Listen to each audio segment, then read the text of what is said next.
कोई भी paper jail से आता है तो वो जेलर के सिग्नेचर होके आता है, अंदर जाता है वो जेलर की नॉलेज में होकर के जाता है।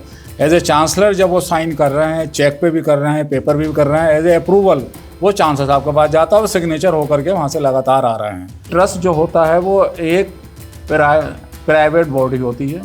ट्रस्ट के मेंबर कौन आ रहा, कैसे उसका सिलेक्शन हो रहा, कैसे उसका इलेक्शन हो रहा, ये सब ट्रस्ट जो भी ट्रस्ट है उसके रूल में लिखा होता है, जो कि हिंदुस्तान के कानून के अंदर बनता है।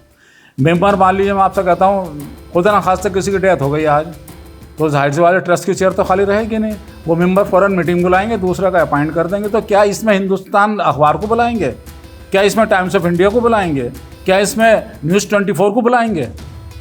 कैसे वो ये बात छाप रहे हैं कि साहब आप न्यूज़ पढ़िए, आपको ये लग रहा है जैसे कल या परसों इस्तीफा दिया हो। जौहर सोच संस्थान की खबर आ रही थी कि आज़म खान और आज़म खान की पत्नी और बेटे अब्दुल्ला आज़म ने जौहर ट्रस्ट से इस्तीफ़ा दे दिया है।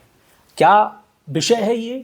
हमारे साथ बातचीत करने के लिए प्रोफेसर डॉक्टर मिस्टर जहीरुद्दीन जी हमारे साथ मौजूद हैं, वाइस चांसलर हैं।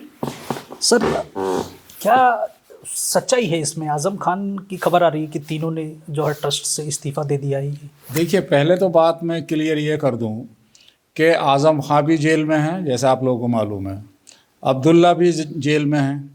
कोई भी पेपर जेल से आता है तो वो जेलर के सिग्नेचर होके आता है, अंदर जाता है वो जेलर की नॉलेज में होकर के जाता है। एज ए चांसलर जब वो साइन कर रहे हैं, चेक पे भी कर रहे हैं, पेपर भी कर रहे हैं, एज ए अप्रूवल वो चांसलर साहब के पास जाता है, वो सिग्नेचर होकर के वहाँ से लगातार आ रहे हैं। तो मुझे हैरत की बात यह है कि हिंदुस्तान ने जब यह खबर छापी कि उन्होंने इस्तीफ़ा दे दिया, तो क्या कभी जेलर से उन्होंने पूछा कि आज़म खान का या अब्दुल्ला का इस्तीफ़ा आया? कैसे हिंदुस्तान ने बिना अथॉरिटी के ये न्यूज़ छाप दी? फिर वो ये भी लिख रहा आगे और इतनी अहमियत दी उसने कि फ्रंट पेज पे छापी, अगली न्यूज़ भी नेक्स्ट फ्रंट पेज पे छापी। चार्जेस ट्रस्ट पे कितने वो ये भी छाप रहे हैं, वो ये भी छाप रहे हैं कि चांसलर साहब के जो हैं वो साइन भी बदल गए हैं। कैसे पॉसिबल है? लेकिन सर, सवाल यहाँ पर यह है, पब्लिक ये जानना चाहती है क्या वास्तव में आज़म खान के द्वारा या अब्दुल्ला आज़म या तंजीर फातिमा जी के द्वारा तीनों में से किसी सदस्य के द्वारा जौहर ट्रस्ट से कोई इस्तीफा जैसी कोई खबर है क्या? देखिए, मैं इस बात पर क्लियर कर दूं, ट्रस्ट जो होता है वो एक प्राइवेट बॉडी होती है। ट्रस्ट के मेंबर कौन आ रहा, कैसे उसका सिलेक्शन हो रहा, कैसे उसका इलेक्शन हो रहा, ये सब ट्रस्ट जो भी ट्रस्ट है उसके रूल में लिखा होता है, जो कि हिंदुस्तान के कानून के अंदर बनता है। मेंबर मान लीजिए मैं आपसे कहता हूँ खुदा ना खास किसी की डेथ हो गई आज, तो जाहिर सी वाले ट्रस्ट की चेयर तो खाली रहेगी नहीं, वो मेंबर फ़ौरन मीटिंग बुलाएंगे, दूसरा का अपॉइंट कर देंगे। तो क्या इसमें हिंदुस्तान अखबार को बुलाएंगे, क्या इसमें टाइम्स ऑफ इंडिया को बुलाएंगे, क्या इसमें न्यूज़ 24 को बुलाएंगे? कैसे वो ये बात छाप रहे हैं कि साहब आप न्यूज़ पढ़िए, आपको ये लग रहा है जैसे कल या परसों इस्तीफा दिया हो। How it is possible? इस्तीफा बिना जेलर की नॉलेज के बाहर कैसे आ गया? और वो यहाँ तक लिख रहे हैं कि साहब सिग्नेचर बदलो में, क्या कभी आज़म खान का सिग्नेचर देखे हैं उन्होंने? तो ऐसी बेसलेस या बायसनेस जो यूनिवर्सिटी, जो खास करके मोहम्मद अली जौहर के खिलाफ जो ये सारी बातें लिखी जाती हैं और फ्रंट पेज पे जगह देते हैं, क्या अच्छी न्यूज़ के लिए उन्होंने 1 इंच बाई 1 इंच की जगह दी है कभी? इसलिए तो सर ये क्लियर नहीं हो पा रहा है क्या इस्तीफा? देखिए, मैं कह रहा हूँ ट्रस्ट का मामला इंटरनल होता। कितने ट्रस्ट हैं हिंदुस्तान के अंदर? अच्छा, इस समय ट्रस्ट के अध्यक्ष कौन है? कुछ ऐसी? देखिए, पहली बात तो ये ट्रस्ट से मेरा कोई वास्ता नहीं है, इसलिए कि वाइस चांसलर हूँ। वाइस चांसलर इसलिए होता है कि यूनिवर्सिटी को वो चलाने आता है, कैसे एडमिशन हो रहे हैं, कितने हो रहे हैं, कैसे फीस आ रही है, कैसे टीचिंग हो रही है, कितना स्टाफ है, ये काम होता है। ट्रस्ट एक अलग बॉडी है, उसके मेंबर कौन है ना मैं मुझे मालूम है, ना मैं जानने की कभी कोशिश भी करता हूँ इसकी, क्योंकि मुझे यूनिवर्सिटी चलानी है। जानकारी मिल रही है कि आज़म खान की जो बड़ी बहन है निखत अखलाक, वो ट्रस्ट की जिम्मेदारी संभाल रही है। और देखिए, मैंने फिर ये कहा कि ये ट्रस्ट का इंटरनल मामला है। जहाँ तक हिंदुस्तान ने ये लिखा है कि साहब ये साइन बदल गए हैं चांसलर साहब के, और अभी मैं आपको बताऊं, अभी करीब 1 घंटा पहले हायर एजुकेशन के सेक्रेटरी साहब का फ़ोन मेरे पास आया कि क्या साहब चांसलर साहब ने अपने पद से भी इस्तीफा दे दिया। मैंने ये आपने किसने बता दिया? बोले हिंदुस्तान अखबार में। मैंने चांसलर साहब ने इस्तीफा दे दिया, इसका मतलब ये कोई अप्रूवल नहीं आ रहा, यूनिवर्सिटी नहीं चल रही है, सैलरी के चेक नहीं आ रहे हैं, कुछ नहीं हो रहा। तो ये जौहर यूनिवर्सिटी से क्या दुश्मनी है? वही एक एजुकेशन इंस्टीट्यूशन है, गरीबों के लिए है, सबसे कम फीस है, रामपुर का आवाम बहुत गरीब है, उसके लिए एक इंस्टीट्यूशन चला गया। ये चलाया गया। पर्पस क्या है अखबार का? सिर्फ ये ताकि आने वाले बच्चे दाखिला ना लें। सर, न्यूज़ 24 पब्लिक को ये सच्चाई दिखाना चाह रहा है। क्या आज़म खान या पत्नी या बेटे अब्दुल्ला आज़म दोनों के द्वारा कोई इस्तीफे जैसी खबर है या नहीं? उसमें अगर है तो कितनी सत्यता है?